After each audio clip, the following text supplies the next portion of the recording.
I guess I know a little bit of it. Hold on. Is that rolling? Paul's an expert on Catholicism. I didn't say that. It's rolling. I'm setting it up. Okay, the reason I've got it propped up here is because the battery on my phone is dying. Mm-hmm. So I got it plugged up to the charger for a little bit. If you hooked it up to this thing, you could carry it around. I could. We might do that in a minute. But right now it's focused on Paul. Paul? Jamie got us this. Yep, Paul. You're on there. So Okay. I'm going to go put some Mondo on that Chevy truck fender while you explain to the people the First, what? the story La Misera. La Misera? La Misera is a story of a French guy who, okay, now here's the thing. Les Miserables.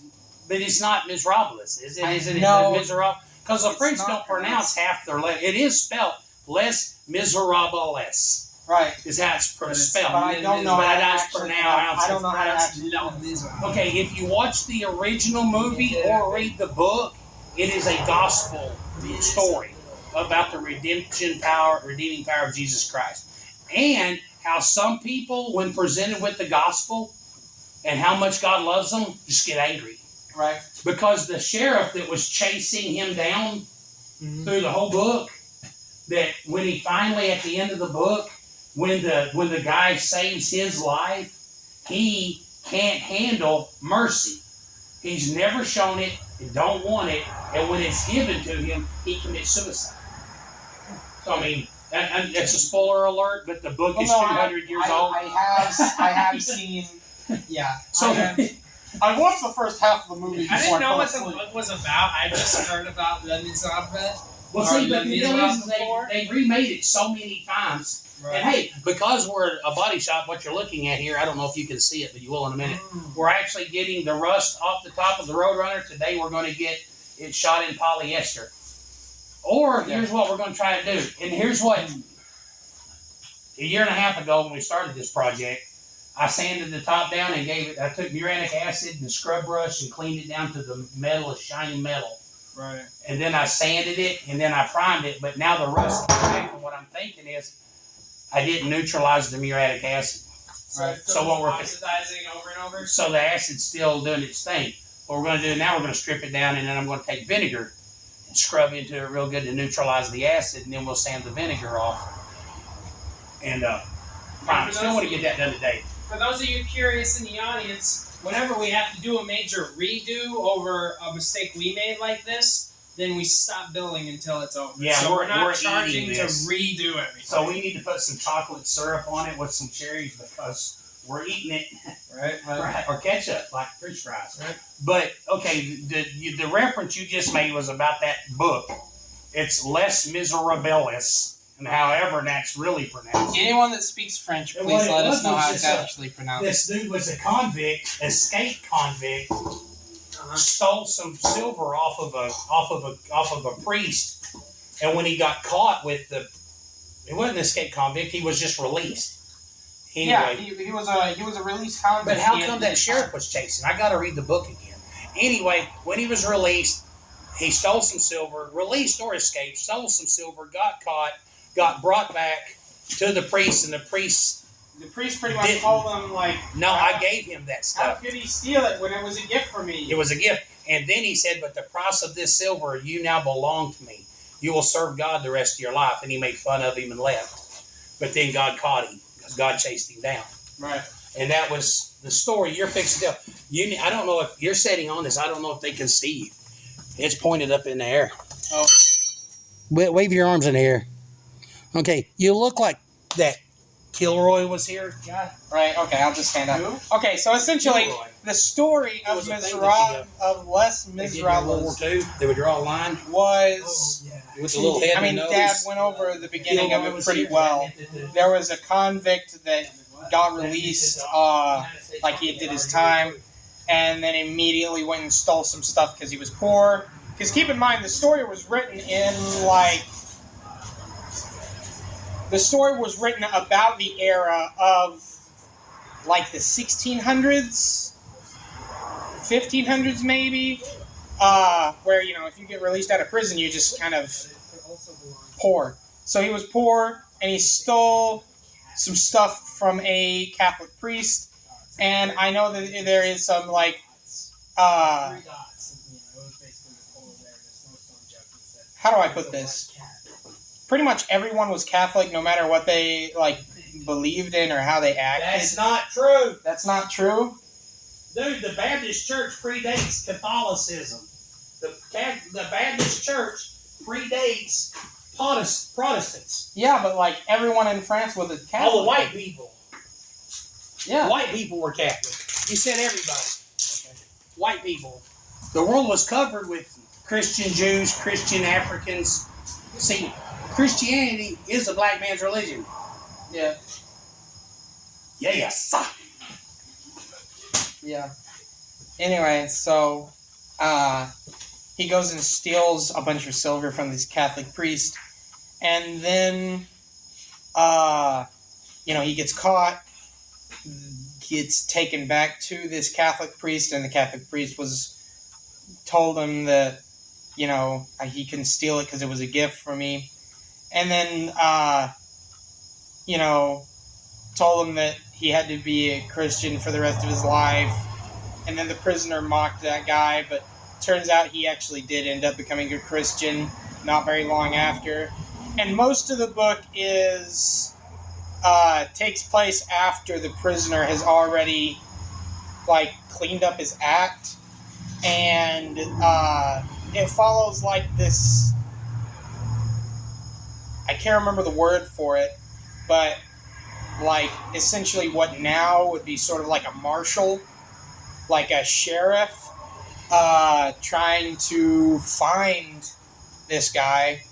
Like Dad said, I can't remember why, but he was trying to catch this guy for whatever reason, but he could never find the guy. And he had been around the prisoner after he had cleaned up his act, but he didn't know that the prisoner was this new act cleaned up guy because he didn't know about mercy and everything. And it's a pretty interesting book. I haven't read all of it, but I have skimmed over it, and it's a pretty cool book. But essentially, that story, and the reason we started filming was this story has a lot of parallels with the story of the first the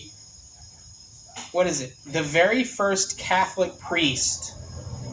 And I cannot remember his name, so you may have to look this story up, whether to find out the name of the guy or to even fact check me, because it's been about 2 years since I read up on this story.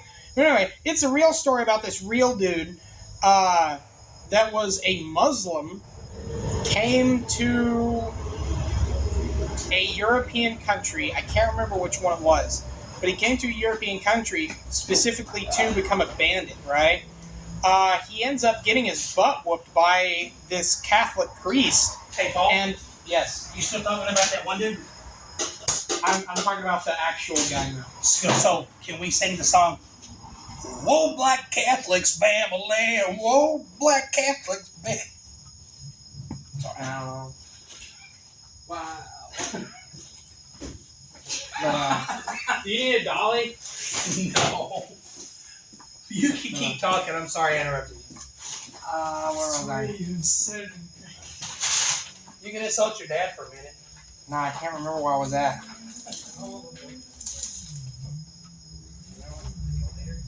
Oh yeah, he ends up, him and his pirate gang ended up getting defeated by not by a Catholic priest, he got defeated by the Catholic Guard, which were called the Templar or something like that.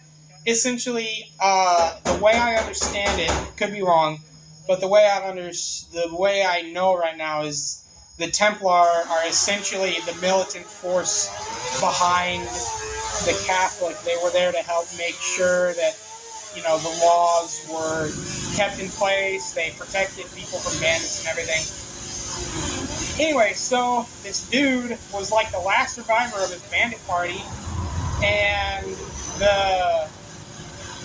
he got defeated in combat without getting killed. So this Catholic priest was all like, hey man, the fighting's over, you don't have to off the guy. We can show him mercy like we're supposed to, like Jesus would want us to. And so, you know, he was a bandit as a young man. He ended up becoming a actual Catholic priest later, because, you know, that act of mercy sort of drove him away from being a Muslim and brought him towards Catholicism. And this story was like in, like, not even the teen hundreds, so I was like the olden times, I believe. And so that same monastery he started being the priest of ended up getting attacked by a different bandit group, and he like single-handedly like beat a whole bunch of them with, I don't think he was like bare-handed, but like he was fighting them with like candlestick poles and stuff. And he, like, you know, okay, I remember. The story was a whole bunch of bandits snuck into the, I don't remember what they're called, like monasteries. They snuck into the monastery, or temple. They snuck into the temple at night to ransack a bunch of stuff, and he was there alone, praying. And so they barged in on him, and he beat them all he beat all those armed guys with, like, candlestick poles or whatever.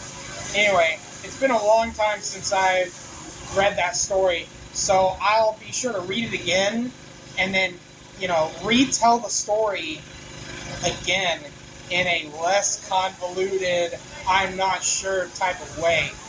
But there also was another guy, you know how everyone talks about Santa Claus? Well, Santa Claus is essentially a mascot made by Coca-Cola.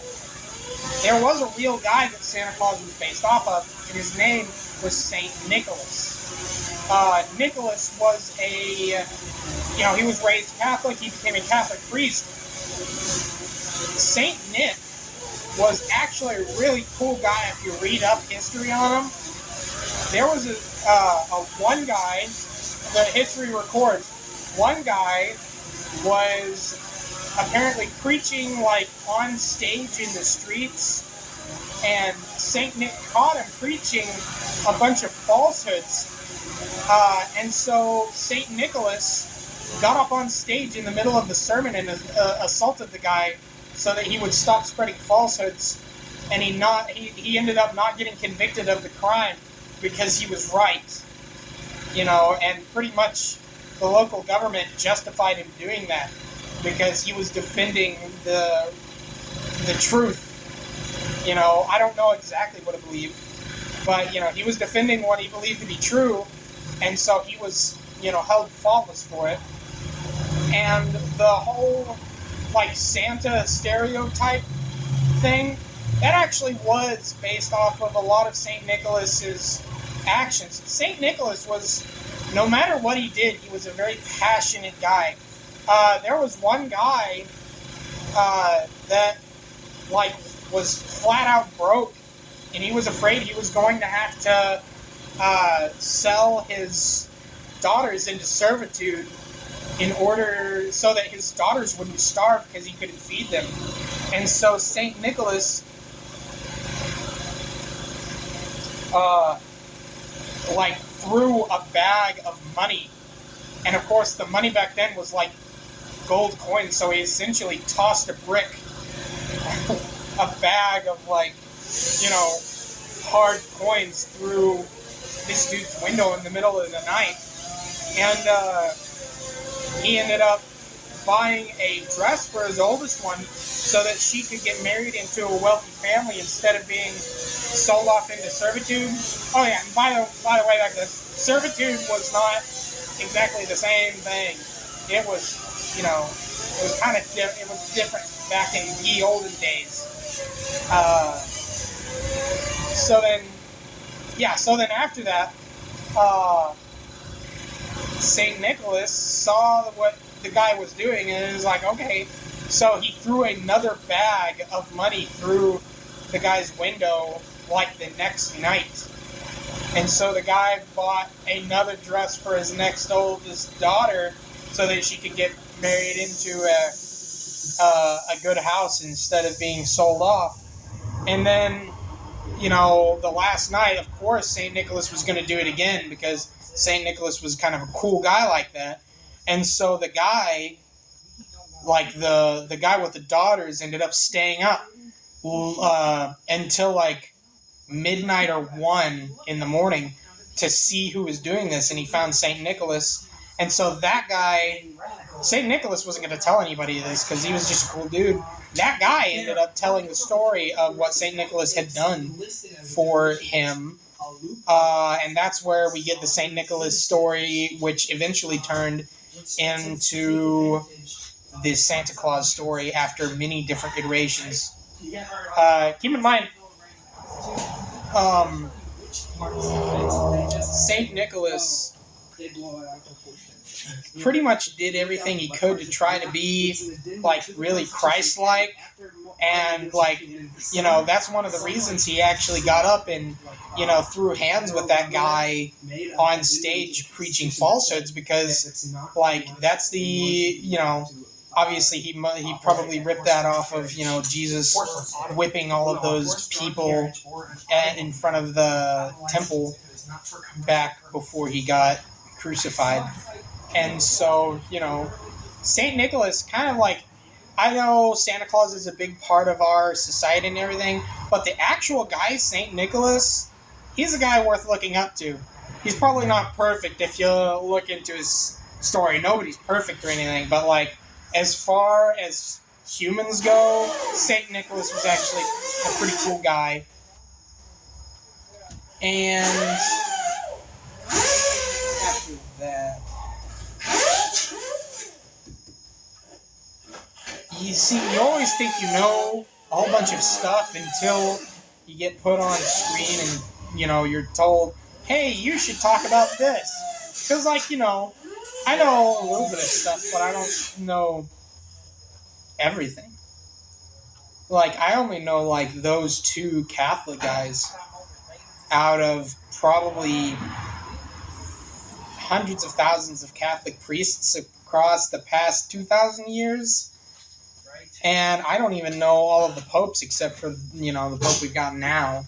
I literally don't know any of the other popes' names. But another fun fact, the unionization, what's the word? Pretty much, Hawaii becoming one country was actually a conquest story by this one dude named Kamehameha. And essentially, when he was born during a thunderstorm. Under a bad sign. Well, yeah, it's a pretty bad sign. I was born under a bad sign. But, That's the song by Whitesnake. He was born in a thunderstorm, and a shaman prophesied that he would be the one to conquer and unite all of the Hawaiian Islands. I do not think they were called the Hawaiian Islands back then, but we're just going to stick with that for the rest of the story, okay? Because I don't know what they were actually called. Essentially, I keep saying essentially. I need to stop saying that. Pretty much what happened is when he was born and prophesied to unite all of Hawaii under one clan, he was pretty much ripped out of society and trained from an infant to do that thing. So Spider-Man. Yeah, no. Batman. Yeah, like Batman. Kamehameha was essentially a self-fulfilled prophecy, because what ended up happening was Kamehameha was raised to conquer all of the Hawaiian Islands. Somebody raised the jerk, they're fixing to take it off. We got to get the internet bill paid here because they're fixing to take the jerk off of Netflix. That's not good. Yeah, I was born a poor black child. Oh, that's That was funny. Okay. I have not seen all of The Jerk, but I have got to watch it because like the first 10 minutes of that movie, I couldn't stop. I couldn't make it past the first 10 minutes just because we had to keep pushing pause to laugh, dude. It's actually so funny. It's probably going to take us like 2.5 hours to watch the whole movie. But anyway, so Watch what movie? The Jerk. We haven't even seen it yet. Yeah, that's probably why it's going to take us 2.5 hours. Where was I? Oh yeah, he was raised from birth. Yeah, you know that part. And then after he had reached maturity, he essentially... I need to stop saying essentially. He took over his tribe and then took over his island really easily. And then he performed this like forbidden sacrifice to gain power. And so that made a whole bunch of the other islands angry. So they all declared war on this new chief, Kamehameha. And so, you know, he declared war right back at you pretty much. And he took over a ton of the Hawaiian Islands within a very short amount of time. And a really cool story is while he was doing this, right, while he was off conquering these other islands, he actually was told His that name there was Johnny Lingo. I don't think so. I watched the movie. But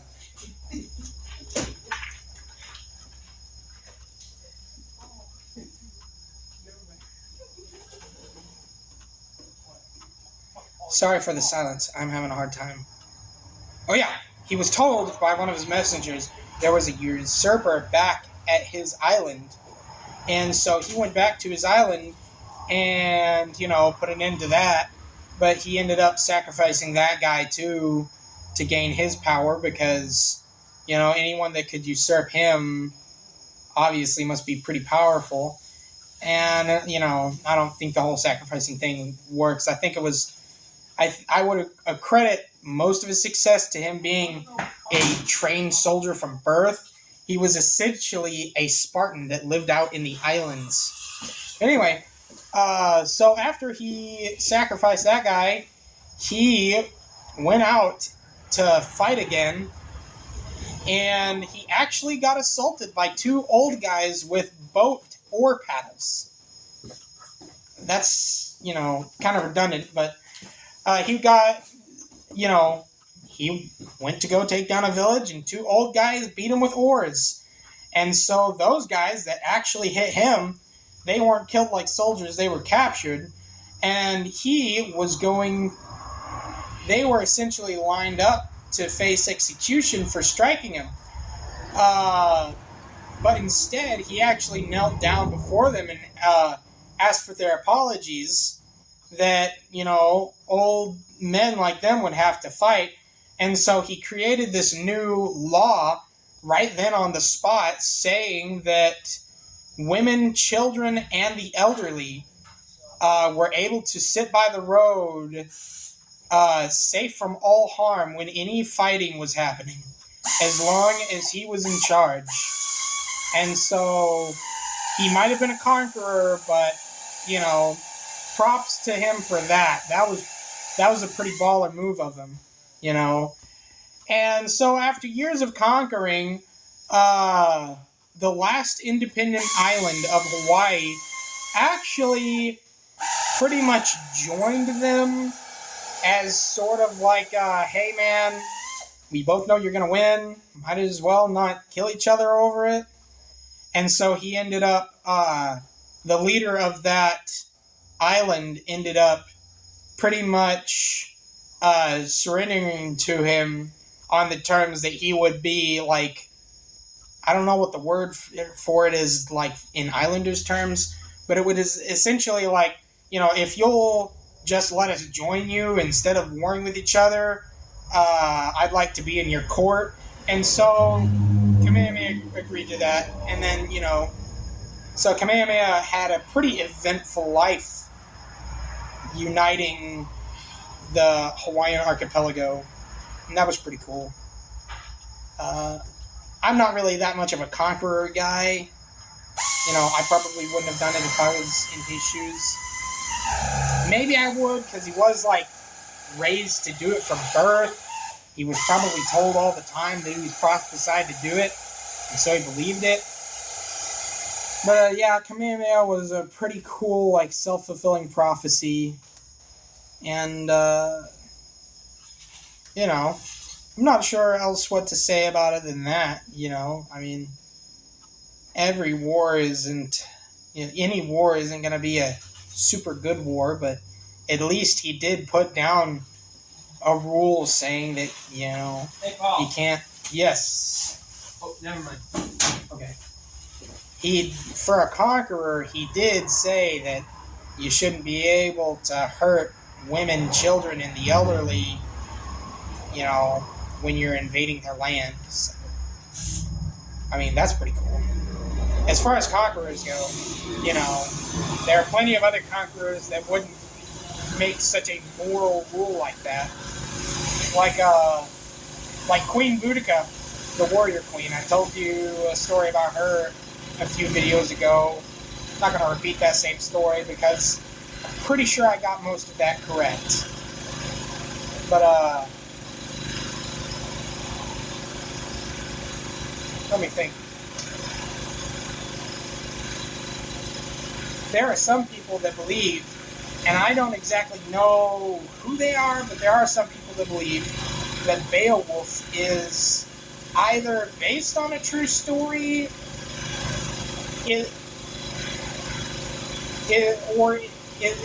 they essentially believe that it's either like a historical story or based off of a true story, and it's a slightly exaggerated version of real events. And personally, I don't know. I would like to believe it, but I haven't seen a whole lot of evidence to support that way of thinking. Of course, if you're a Christian, odds are you should believe that, dinosaurs were pretty much just big lizards from way back when. And, man, that's a whole different discussion. But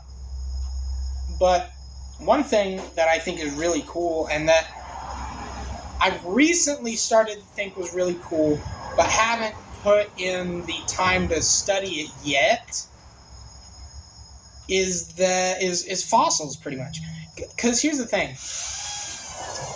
In Germany, right, there are fossils of jellyfish. And keep in mind, people don't find jellyfish corpses in the ocean very much. People don't see a lot of corpses in the ocean. Because, a lot of times, especially fish, if a fish dies, it'll float up to the top of the water and get eaten by a, bird.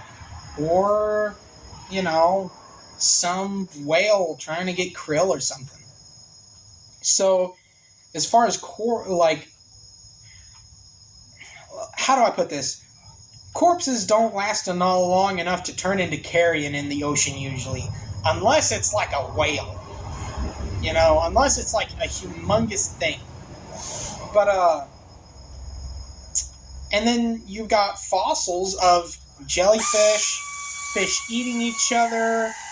You've got fossils of whales giving birth. You've got fossils of all this totally crazy stuff when, most modern scientists would tell you that, fossils take millions of years to form. And then, it's like, sorry, but fish float to the top of any water that they're in once they die. No fish is going to sit at the bottom of a river or the sea for millions of years because it's going to get eaten. Which is why, I'm mostly under the impression that fossils have to be made pretty instantly, which makes me kind of, think that Noah's great deluge from the Bible is probably pretty responsible for 90, if not 100% of all the fossils that we've got now. Because here's the thing. Scientists now, even like non-Christian scientists, will tell you we can make fossils now. And it's really fast. Because one of the main things you need is like pressure. And, getting buried under tons of like sediment and sand and rock and stuff, that creates a lot of pressure. And, at least for the instafossils they do, which, kind of the evidence of that shows that probably most fossils in, the world were probably made instantaneously. Because they also have fossilized trees standing up. They have fossils of, not snails, but snail shells. They also have fossils of those giant... I seen a fossil of a jellyfish one time. Yeah, that's who I was talking about that. Because it laid on the beach for millions of years. Exactly, without getting eaten by like a baby sea turtle. Or dissolving. They just disappeared. Yeah. 90% water. 90% water, 10%. Not 50 billion years ago they weren't. Yeah. Jellyfish are weird, dude. They're like 10%. They're like 90% water, 10% everything else a jellyfish needs to work. Which I guess is kind of funny because people are 70% water and the rest of us is 30% dirt and we still work totally fine. For things that are made up of dirt and water, we have pretty complex systems in our body, which is kind of weird.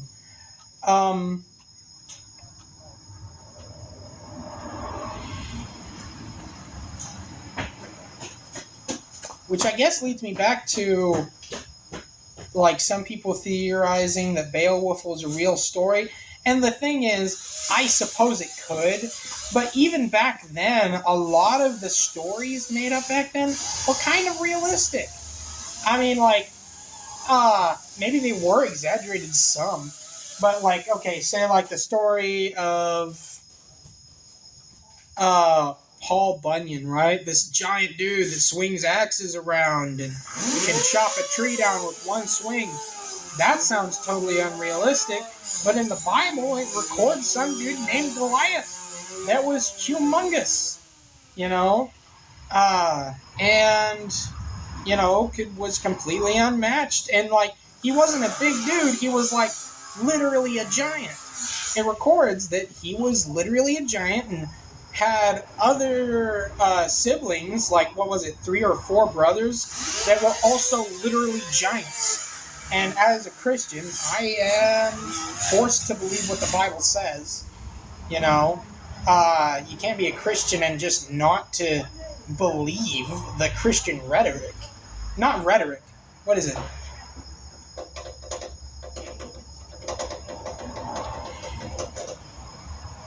I don't know what the word is. But essentially, you can't read a instruction manual and say, I don't like these instructions. You have to take it all. You have to, accept all of it for what it is, whether you like it or not.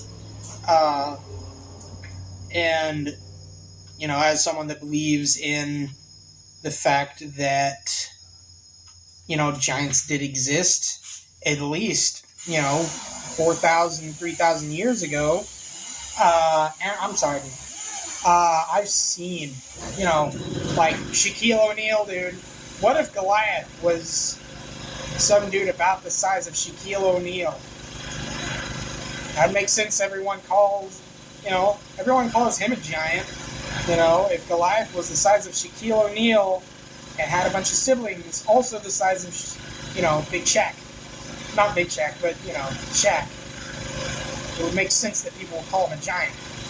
But regardless, people have found some pretty enormous human skeletons. Like, I think the biggest one to date is like 15 feet long. I believe. No, not that big. I think it was like 12 feet tall. That's the biggest human skeleton that anyone has found so far. And I'm kind of rambling. do not remember which platform I jumped off of to get to where I am now. Oh yeah, but no, it's like as far as, if I believe that Goliath and his siblings were giants and that's real, because, it's in the Bible, so I have to treat it as fact, then, having some giant dude named Paul Bunyan that could chop trees down really easy, all of a sudden doesn't sound that crazy. Now having a blue ox, never seen any blue ox, so can't really. I'm not saying I believe Paul Bunyan exists. I'm just saying, compared to the stuff you hear about in the Bible, it's not exactly that far-fetched. Some 12-foot dude swinging a giant axe around, chopping down trees. I mean, I've seen big people. Well, I mean, most people I see are taller than me, but I've seen some pretty big people in my life, so, like, I'm talking about, like, people bigger than my dad. And my dad's, like, 6 foot, whatever. My dad's kind of a big dude, So, I feel like a lot of those stories, like Paul Bunyan and all that stuff, are, like, exaggerated stories of, like, real people. Or, like, exaggerated versions of real stories. Like, a lot of folklore is sort of like, something real that happened and then got telephoned into what it is today. Because, like, what if Paul Bunyan was just some 6'5" dude that had an easy time chopping down trees? But,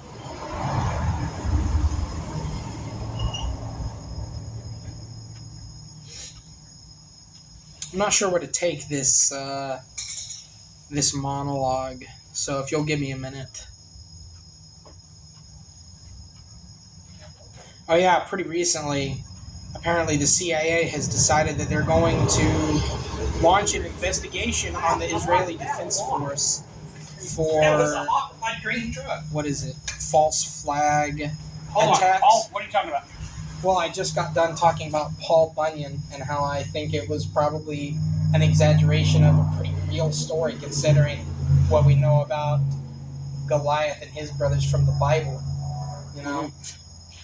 We know that about Goliath and his brothers because the Bible is historical documents, right? Right. Paul Bunyan was a American legend like Pecos Bill. Now, there probably was a cowboy named Pecos Bill. Right. But I don't think he lassoed a tornado and rode it across the Rio Grande. Yeah. The same way I don't think there was a giant named Paul Bunyan with a blue ox Yeah. that could shut down a whole forest with one swing. Yeah. So there might have been a rough, loosely based on character. I think what it was But the more exaggerated it gets, the more loosely based it was like, some real dude that people talked about that essentially got, the game Telephone, essentially that. Because, man, here's the thing. I have done some pretty astonishing things in my life, right? Yeah. But, I've man, seen him do some pretty astonishing I things. wished I could live up to the hype about the crap I've heard about myself. Exactly. I saw Tony Stunts pick up a 454 Chevy one time. No, you didn't. Right?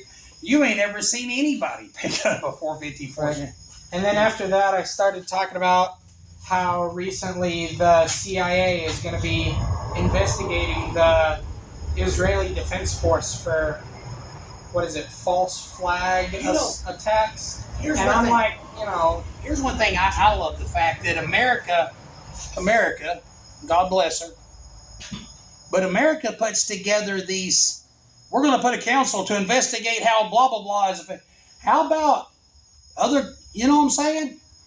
Like if me and you are talking and you're my son, say you're 10 years old and I catch you doing something stupid, right? Right.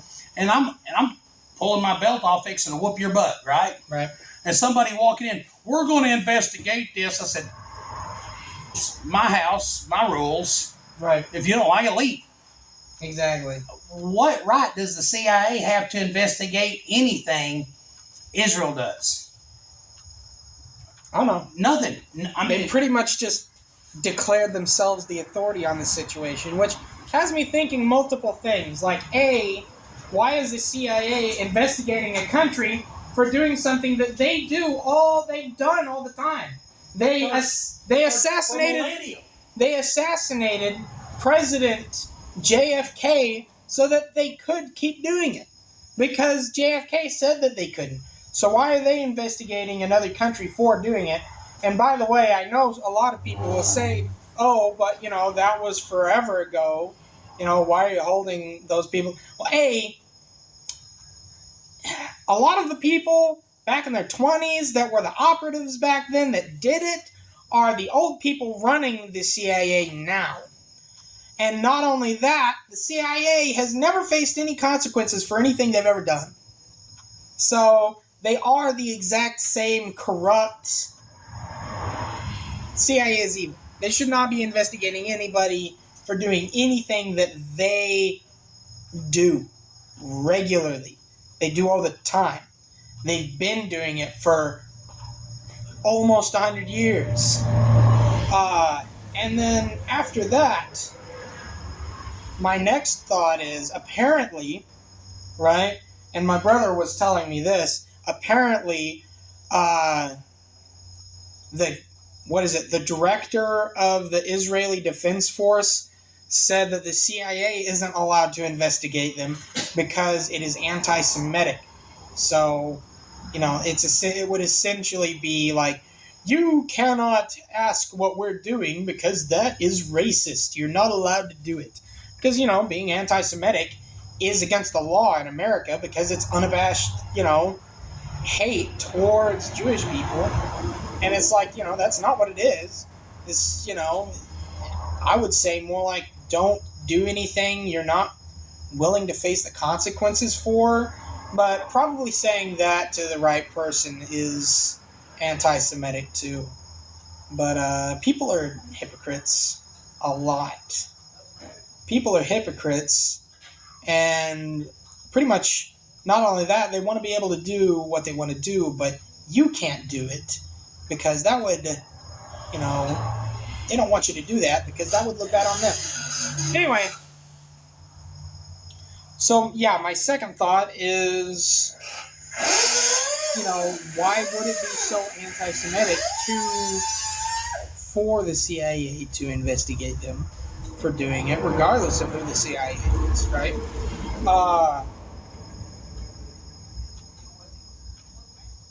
And here's the thing. I know that, like with the news going on now, it's a little bit touchy-feely to be, like, taking sides and everything. Here's the thing. I am not going to say if anyone is right or wrong in this situation.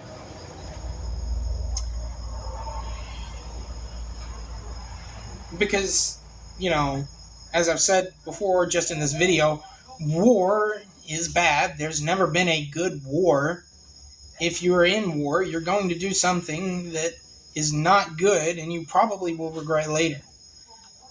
So all of this stuff that Israel is doing right now, I'm not going to say I think it's good, but I'm not going to immediately condemn them either, because it's almost one of those, if a bear walks up and starts biting your leg off, do you just sit there and let him do it? No, you have to fight back. So it's, I'm not going to praise or condemn them either way, because, do I think what they're doing is good?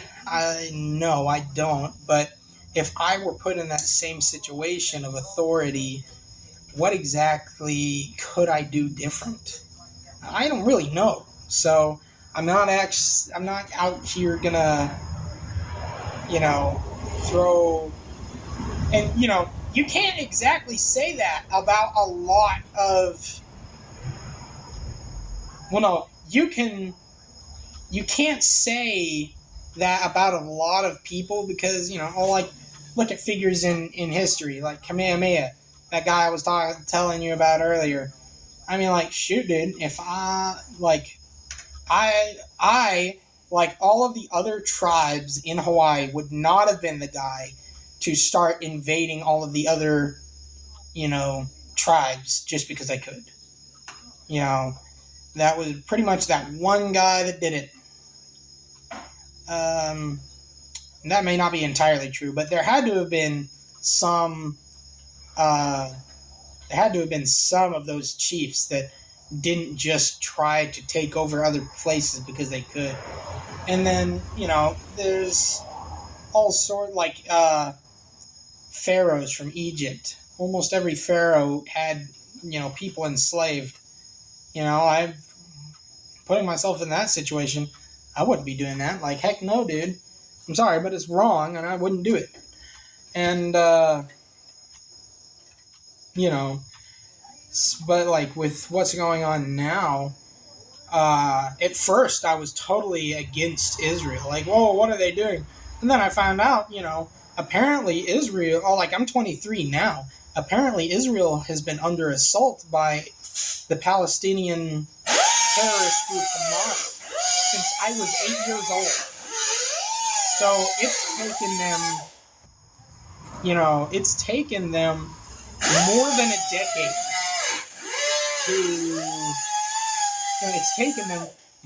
a decade to do what they're doing now after they've been assaulted by these people. So it's almost like, okay, so essentially what we've got is a poking the bear situation, and now everyone's, upset at Israel for biting back. And that's what I see a lot of, is, oh, why is Israel doing this? How could they do this? And it's, well, they've been assaulted for, the past 2 decades without any, and now that they're fighting back, everyone's mad at them. That's pretty much the story, And obviously, that's way too simplified of a story. Anyone could villainize or, pretty up, anyone they wanted by using enough simple talk. So I'm not exactly trying to do that. But it's one of those deals where, kind of what is the right answer? Because, back when the Holocaust was going on, what was the right answer? Obviously, it was to storm, obviously the right answer was to storm Germany and Sweden and put an end to the Holocaust. But,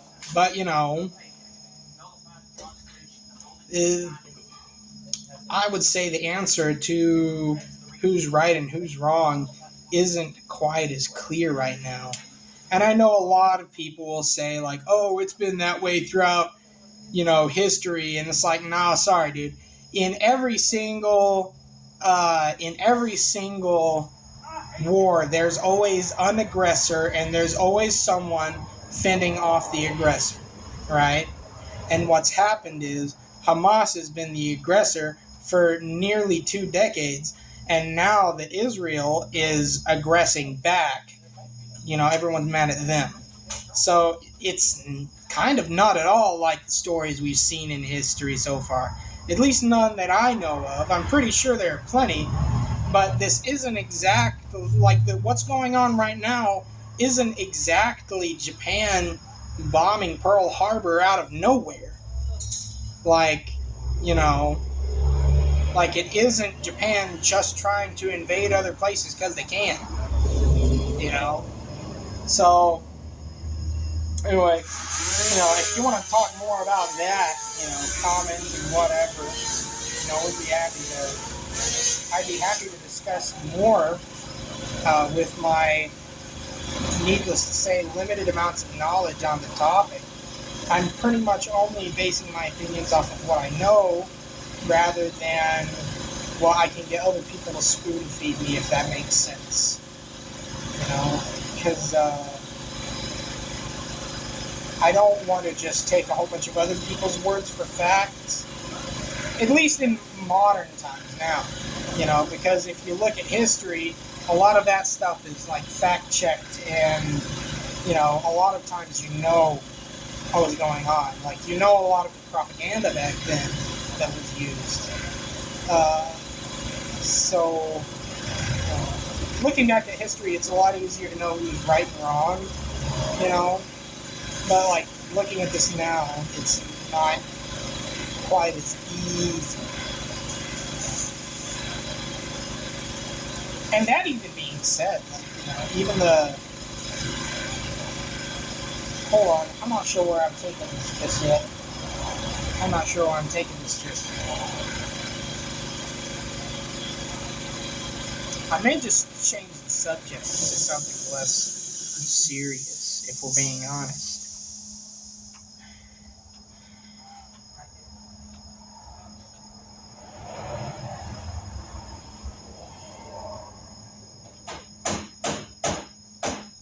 Anyway, when I look at stuff like this, I always try to look at it through the lens of biblical morals, you know, the moral biblical code, because when people make up their own morals, they can be wildly different from each other. But if everyone, you know, it's almost like if everyone sticks to the morals that the Bible presents us that we should have, you know, and I know a lot of people like to say, like, oh, but, you know, the church is full of hypocrites. And it's like, yeah, I know. Where else do you think we're going to go when, you know, like, when people say that there's hypocrites in church, it's like, you know, of course there's hypocrites in church. There's also liars and thieves and all these other sorts of people looking for salvation from Christ. It's like, of course there's going to be hypocrites in church. That's the only place they can really go, you know. So, not looking at it from the church, but strictly trying to take your morals from biblical, you know, God's pen and paper. You know, you look at history and you find a lot of really easy, these guys were right and these guys were wrong sort of things, because, you know, typically it's usually always the aggressor who's in the wrong and the defender trying to defend their homeland that's in the right. You know, so, you know, that is very typical. Of course, you know,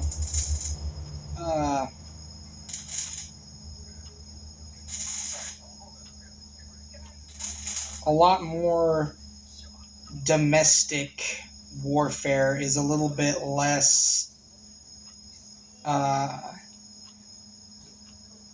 cut and dry, because, you know, they're like, just like any other war, there's bad peoples on both sides, but it's, you know, who's running the show, whether you know whether the movement was good or not. And with a lot of sort of domestic warfare like that, sometimes it's not always as obvious who's right and who's wrong. And well, now that I think about it, the only two examples I can think of that I would say are bad would probably be, you know, Kamehameha's war on the rest of the Hawaiian Islands, and then the ones I would say are right would be, you know, Abraham Lincoln warring with the South to put it into slavery. Everyone can agree that was good, and if you don't agree with it, then you're wrong. There's not really that much of a discussion there. And then there was another one that evaded my grasp. One of the ones that I would say is a little bit less cut and dry would probably be the 1700s domestic war in France, Because while it is true that the rich people were bleeding the poor people dry, the peasants didn't just kill the monarchy and the people actually giving them trouble. They pretty much killed any person that had any money at all, period. Like, no questions asked. So, they went a little overboard with that. And I kind of didn't realize that until recently when me and Seth were talking about it. It's that, yeah, ultimately, sure, they probably needed to get rid of the royalty and all of the people bleeding them dry just because they couldn't survive like that. But, like, they didn't have to, off doctors and lawyers and stuff. So, maybe the war started out good and then went too far. So, warfare is not generally a good thing to happen, but it can lead to good things if the right people win. Like, for instance, America stopped. A, America became a country. B, they stopped slavery in America. And then C, they stopped the Holocaust. They stopped the Germans from... They stopped, not the Germans, the Nazis. They stopped the Nazis from committing genocide on the Jews and everyone else they could get their hands on. So, but,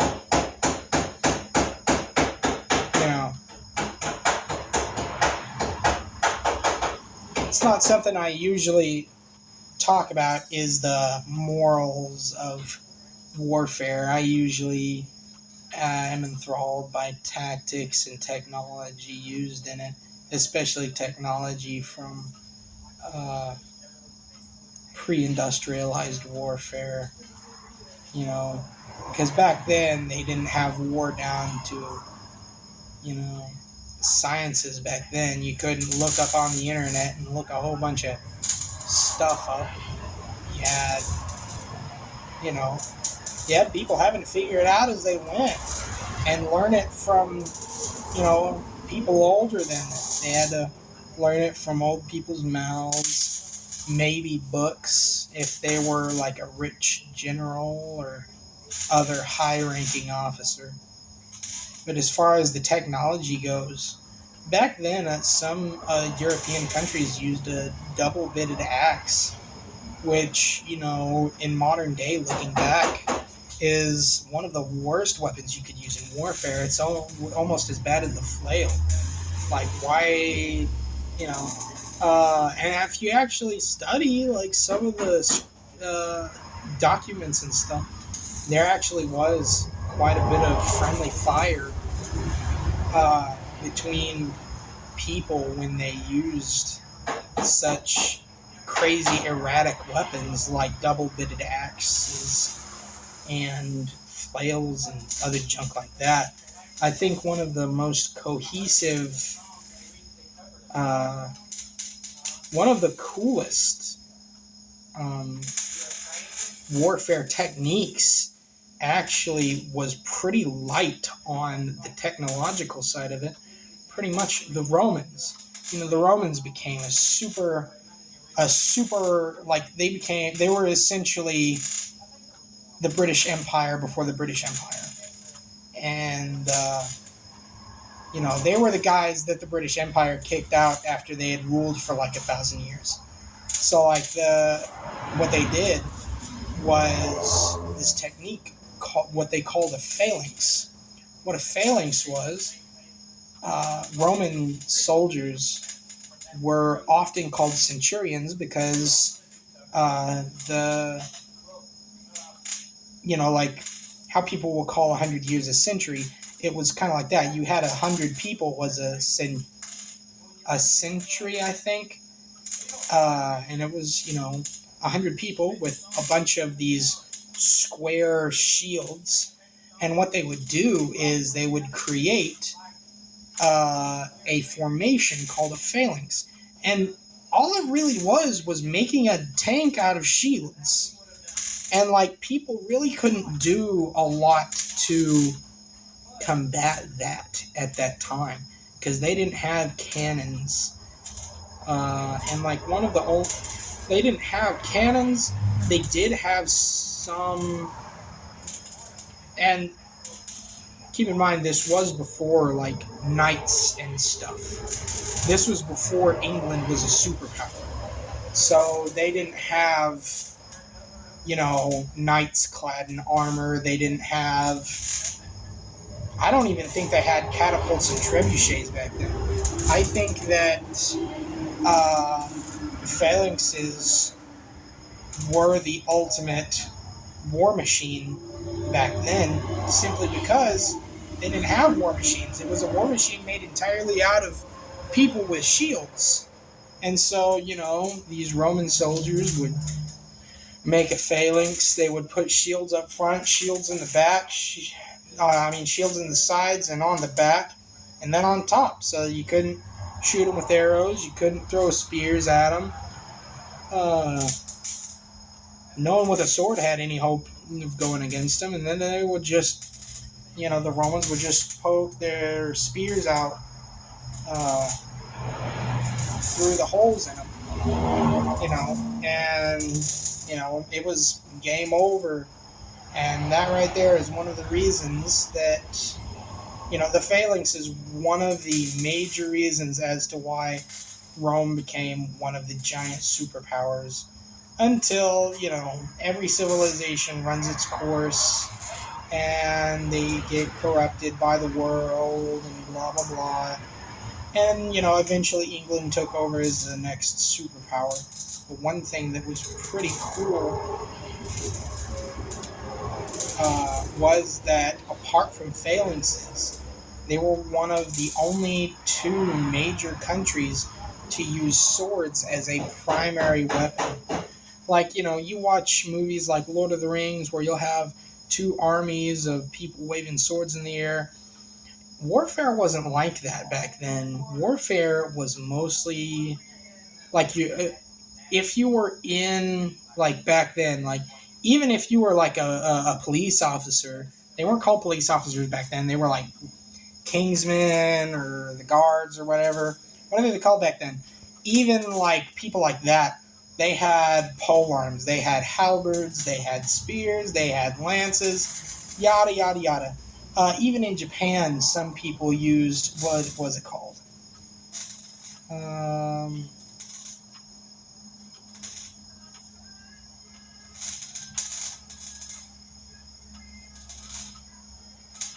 Can't remember what the Japanese version of it was, but it was, it was essentially a really short katana on a stick, and you waved it around in front of you, and that's what a lot of common soldiers used. And in history, most of the time, your sword was your sidearm. And of course, there were some exceptions to this. You had like bounty hunters, mercenary groups, Vikings. Vikings were pretty much pirates without standard battle tactics, because people could figure out standard battle tactics and learn how to deal with them. They would pretty much, instead of getting in actual warfare, like I said, they were pretty much just pirates. They would fight with broad axes in skirmishes, with not that many people. The Viking battles were not exactly on humongous scales. I think their scales only reached up to the hundreds of people, which that's a lot, but that's not like 10,000 people with spears charging at each other kind of scaling. But the only other country that used swords as a primary weapon that also kicked butt real bad were were the Israelites. The Israelites used, as we read in the Bible, like the primary weapon of choice for an Israelite soldier was a broadsword. Hey, I want to thank you for joining us for this episode of Random Facts by Paul. Yep. You can keep on sharing truth with the people. Okay, here's another thing. We have like 290 subscribers. Really? So here's what I want to We're do. getting up there. Here's what I want to do. When you go to click like and subscribe, here's what we'll do. We don't have merch yet. Right. We have a bunch of keychains. So here's what we're going to do. If you are the 300th subscriber, you make a comment on any video, because we check our comments, and say, Mr., this is the 300th, right? And we will send you some keychains, some license plate frames, and an orange. So if you will just leave a name and an address, we will send you some keychains, some license plate frames from Stunts Auto Body, and an orange. And an orange. Because you can't ship ice cream sandwiches in the mail. That's something wrong. That's a fact. That's a tragedy. That's what it is. Oh, the reason I interrupted you was talking about the weapons used by the basic Israeli guy. Yeah. Okay, here. If my phone rings, Paul's going to have to answer it. Yes. So that's why. Yep, we still recording. Are we still recording? That would be funny. Yep, we still are. There you are. Uh-oh. Okay, good. There you are. Say, if I had been talking for the past Hour and 30 15 minutes about, No, but hey, if the phone rings, Paul got to answer the phone. Yeah. So if the phone doesn't ring, we'll have a epilogue here in a minute, or however long. But if the phone does ring, Paul's going to have to say bye. So click like, subscribe to you 290-something subscribers. leave a comment. Leave a comment. If You, you disagree and you think he's just making this up, like, yeah. Prove me wrong. Yeah. I always want to know more. So if I am wrong, let me know. If you have stuff to add on to what I've been telling you, let me know. Because if I'm wrong, I would love to get corrected. Because, I don't like not knowing the truth as someone that seeks the truth. Anyway.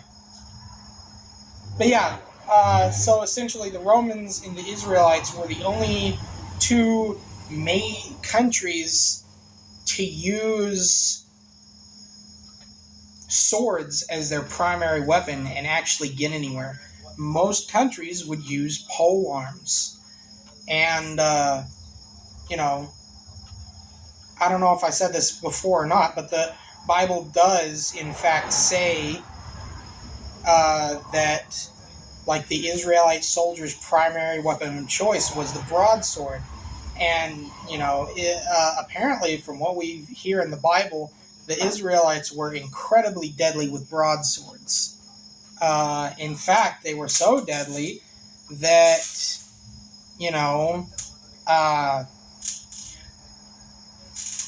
with broadswords, that they were able to defeat the Philistines and pretty much anyone else they went up against, as long as they had the Lord's blessing. And so, I'm not exactly going to say that's because the Israelites were so skillful. I'm pretty sure that has something to do with, God and everything. I think, here's what I honestly believe, is that the Israelites being so deadly with a sidearm was pretty much supposed to be a flex for God back then, because essentially putting that into perspective of today, it would be like a whole bunch of dudes running around with tanks trying to invade somewhere, and these dudes running up with assault rifles blowing up your tanks, pretty much. And that doesn't really happen. That's why it was such a big flex way back in the day. That's kind of what it meant. But, until the Romans figured out, hey, you don't really have to get good at martial arts if all of you and all of these people hide behind an indestructible wall that can move?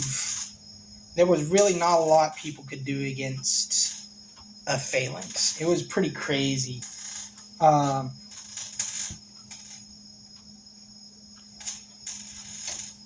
And then there were some people, I don't exactly know which nationality, but there were some people, I think they were some European country, that actually did use hammers in battle.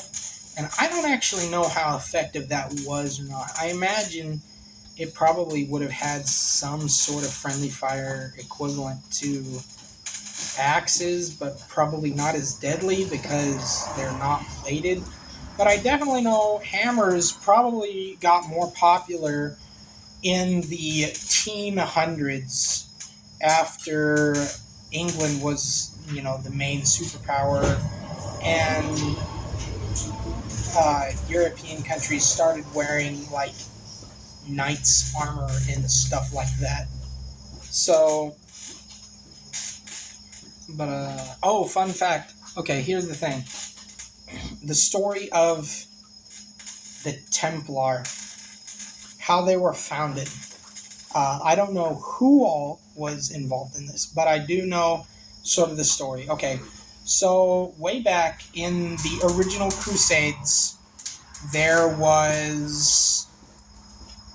Okay, pretty much before the Crusades, the Muslims ran all of these people out of Jerusalem, and then the Crusaders... And then somebody sent Crusaders back out to essentially retake Jerusalem, the Holy Land. The king at the time, I don't know if there were multiple kings, but the king at the time during one of these crusades was King Baldwin the Leper King, and he had like a second in command general crusader named Reynold. And it is not at all, it's not as spelt at all how it sounds. It's actually spelt Reinald, but some of that weird pronunciation from languages I don't know. It's pronounced a little bit differently in the actual language it was. Pretty much after they had taken back the Holy Land, all of these pilgrims were having a hard time getting back because all of the people they had driven out of Jerusalem were, still being pirates and stuff. And when any of these pilgrims would try to go to Jerusalem, they would get robbed by either other pilgrims or by the people that had been driven out of Jerusalem. And so, essentially, I think it was King Baldwin. I don't know which king it was. But I know he was king during one of these crusades, so I think it's him. But I think King Baldwin made a decree to essentially start these guys called the Knights Templar.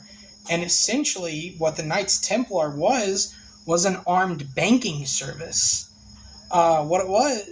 Essentially, the way that it worked was all of these knights would leave Jerusalem and go to these hamlets where these pilgrims, when these pilgrims wanted to go back to Jerusalem, they would take their money and hand them this note and have them sign it and everything.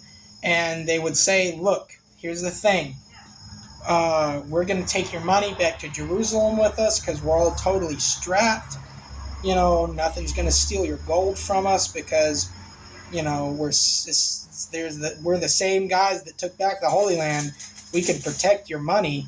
And then once you get back to Jerusalem, you can hand us your piece of paper, that you signed and everything.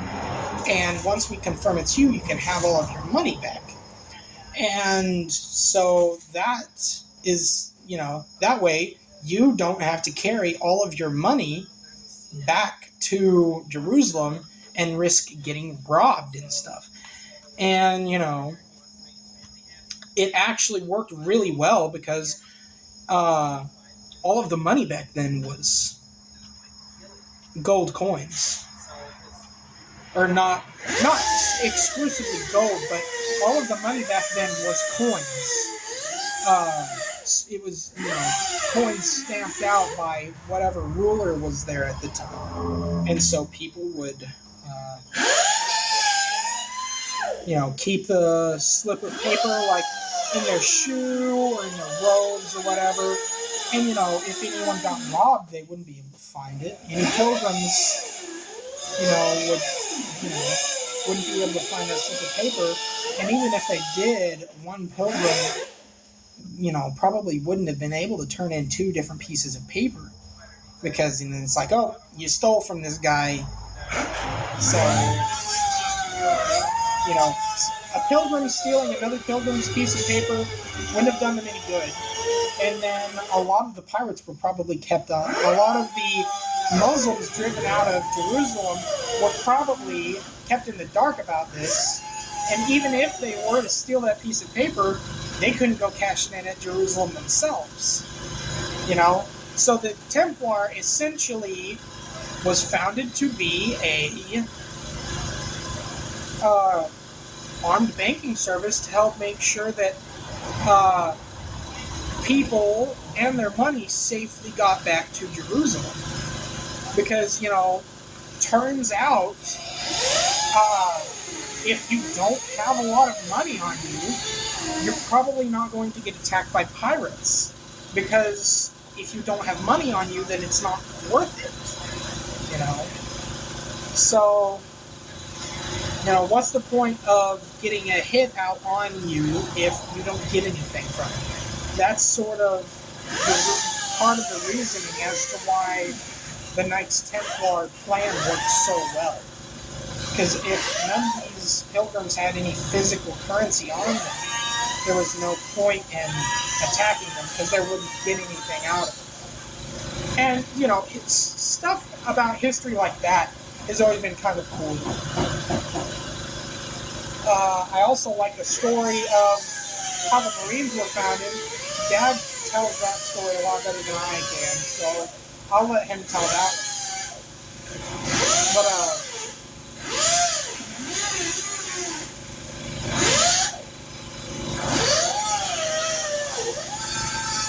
a really cool fact about, I don't know how modern it is, but semi-modern, at least within the past, 100 years. Now, I don't think I can tell that story right. I would end up butchering it. I'll research that story before I tell it again. Let me think for a second.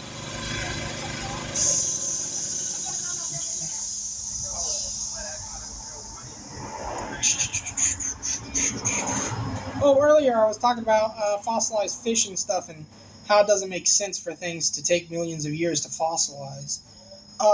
One really cool thing about the ocean is, number one, I hate the ocean.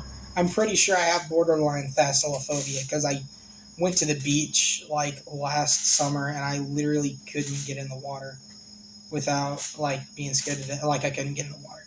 I hate the ocean, dude. I could never go sailing or anything like that. The ocean terrifies me, dude. But, and I'm pretty sure that fear comes from watching Finding Nemo when I was 5 or whatever. But, no, I can't stand big bodies of water in general. Which is kind of crazy because I'm actually a pretty good swimmer. You can ask anyone that knows me. I'm pretty decent at swimming. I've even got a pretty spectacular dive, but I can't stand being in the water. There's too many animals that are really good at killing people for me to be in the water, right? And I could usually handle that if my feet were planted on the ground, because if your feet are planted on the ground, you can stand up for yourself or run away, but I'm sorry, there's no way I, as a regular person, would be able to outswim a shark or even the lionfish if it wanted to poison me. So no, I hate the water. Snakes, there are snakes that live in the water. Like, I don't like the water, dude. I hate the water. I don't hate water. I hate the things that live in the water. I hate the things that are so, like, scary. I hate things that have to be that scary to survive in the water, if that makes sense. So, yeah, I've never liked the ocean. But there are some pretty cool things about the ocean that I know, even though I will never go in the ocean. And one of those things is that hognose rays, one of the most poisonous rays around, like, they're up there with stingrays and everything, which sucks because hognose rays are one of the most lovable, adorable creatures that love getting pet by people. The thing is, you have to be sure and you have to dock their. Come on, what is it? You have to dock their stingers because hognose rays love being around people, and they'll go up to them and accidentally sting people to death. And so that's there are quite a few stories about excited hognose rays, swimming up to people to get attention and accidentally stinging them. Unlike stingrays will just flat out murk people on purpose because they are afraid of them. But hognose, once they get their stingers docked, are one of the most playful, puppy-like animals in the world that aren't puppies, I guess.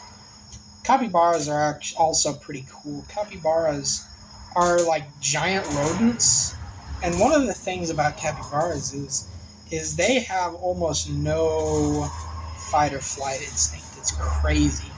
And the thing is, one of the things that's crazy about capybaras is no predators will actually attack capybaras unless they're like starving. Like a predator will eat capybaras, but they will eat anything else first, if that makes sense. Does that make sense? Like, and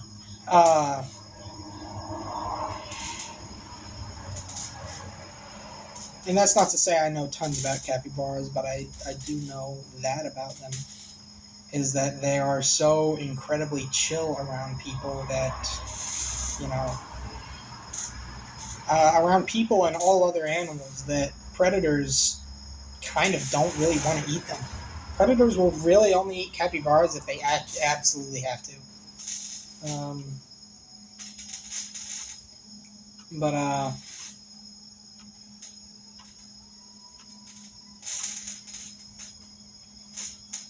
Another thing about aquatic animals. Man, I don't like the ocean. Cuttlefish are pretty cool though.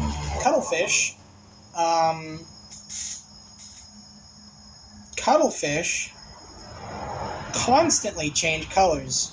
They're not like octopus where they will blend into stuff all the time. Cuttlefish actually change colors. I mean, I'm sure that cuttlefish do use their color changing for camouflage, but a lot of the time they actually change colors based on emotions. They'll change colors. They are also colorblind. And I know one time my dad asked me, well, how do they know if animals are colorblind? They study the retinas, like they open up eyes and everything. Cuttlefish, as far as scientists know, can really only see in black and white, which is kind of funny considering how much they change colors and how much they use colors for camouflage and everything.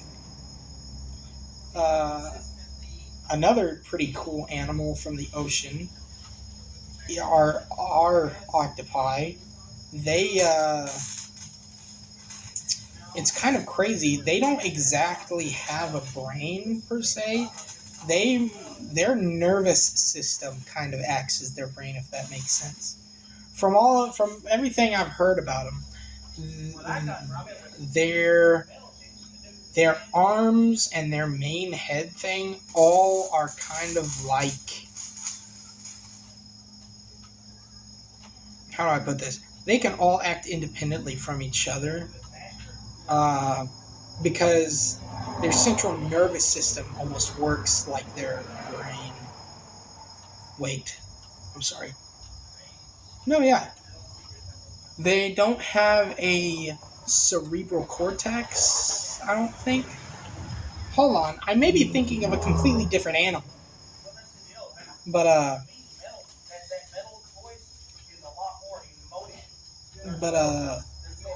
I may be thinking of a completely different animal. But one thing I do know is that if a octopus is able to fit its beak into a hole, it can get the rest of it through. Hey, don't walk over here if you don't want to get filmed on camera. Guys, I'm getting recorded right now. Okay. So. I need pictures of my truck, I guess. Hey, Seth. Tim's here. Who? Tim Keatsman. Oh, are you still filming? Yeah. You want me to push pause? Go ahead and just name drop him on camera. Goodness gracious. We're working on our YouTube channel. I'm and we sorry, just Tim seen how Keatsman long is Paul not can here. talk without breathing. Do you remember when we were kids? I have a friend, but I'm not going to mention any names because we don't want to like. But this friend one time told me when we were kids, dude, you're too much. I can't handle you sometimes. Because we left here and drove to Little Rock, and Tim said, for 2 hours and 15 minutes, you didn't breathe, man. You just talked. You remember that? I remember saying from Ashland to Indian Shade, Tony did not one time take a breath. Because I was waiting for a pause Right. to say something. Right. Go ahead. We'll take care of this. But anyway, so octopi are actually, He's been talking. I don't remember where I was going. Oh yeah, octopi can pretty much fit through literally any hole that their beak can go through, just because they can squish down that much. They've got no bones. They've got nothing close to bones. They're just piles of muscle, pretty much, I guess. And they're also incredibly smart. Like, if you know a lot about octopi, even if you don't know a lot about octopi, I guess, if you're around them at all, they will actually shoot water at people that they don't like. They'll also shoot water at light switches to turn lights off because they like, if they want it to be dark. And, you know, a lot of times they'll escape containment to try and get into containers with food that they like. Octopi can have, like, favorite foods, kind of like dogs and stuff. Octopi can recognize people's faces, though. Octopi can recognize the same person. If there are two people, one of them that the octopi likes and one that it doesn't like, if they change clothes, the octopi will still know which one's which, regardless of who's wearing which clothes. So they have pretty good, like, pattern recognition software.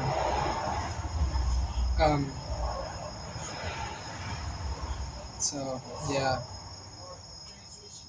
octopi are really cool. I think I would kind of like to have one, except they would probably be too smart for me to know really what to do with them. So I would probably not. I'm probably never going to end up getting one, simply because, you know, I wouldn't really know how to raise it or anything.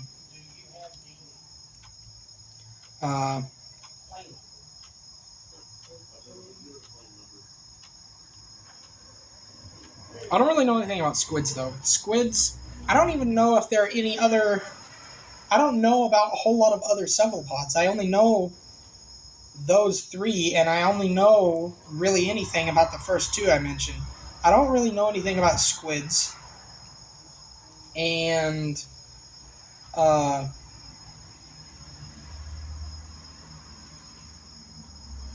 don't know if there are any other cephalopods other than those three main ones. So yeah, there's that. But anyway, as far as animals in the ocean go, those are pretty cool, but I generally don't like the ocean at all.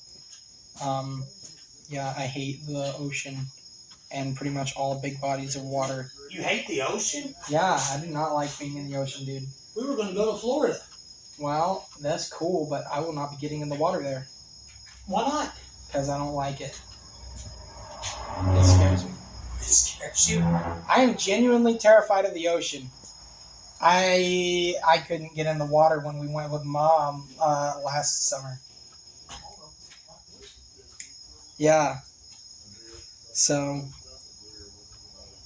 yeah, I like looking at the water, but like, I cannot get in it, dude.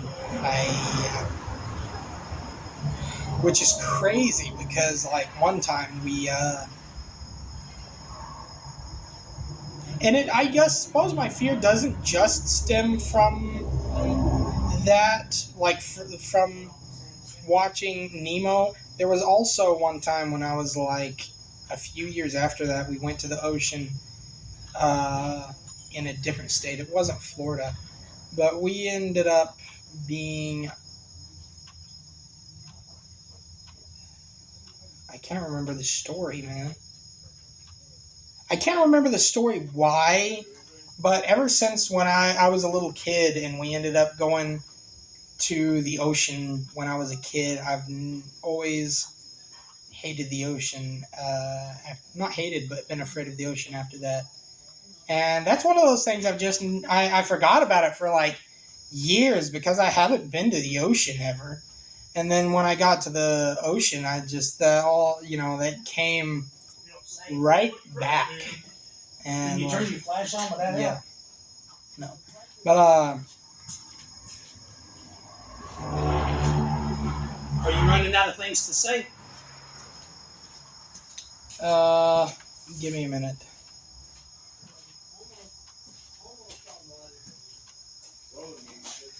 Yeah, I'm kind of burnt out. I've flipped through all of my codexes for today.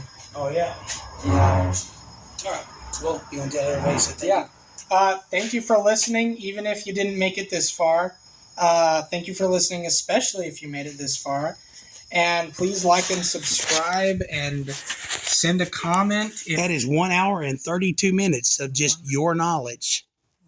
I'm kind of glad about it. That's pretty cool. That's like the longest upload ever. I must know a little bit about everything. Hey, if you watch it all the way to the end, just say done. Right. And leave us an address or email. Yeah. One of us, and we will send you a keychain and a license plate frame. Yeah. Yes. Well, also, if I'm wrong about anything, please let me know. I don't like being wrong about stuff, so please tell me the truth about anything I might be wrong about. Right. If I got anything like historically incorrect. I agree with you. If you just think I'm wrong for not liking the ocean, though, don't type that in. All right. So anyway, say click like, subscribe. Click like and subscribe, leave a comment, and have a great day.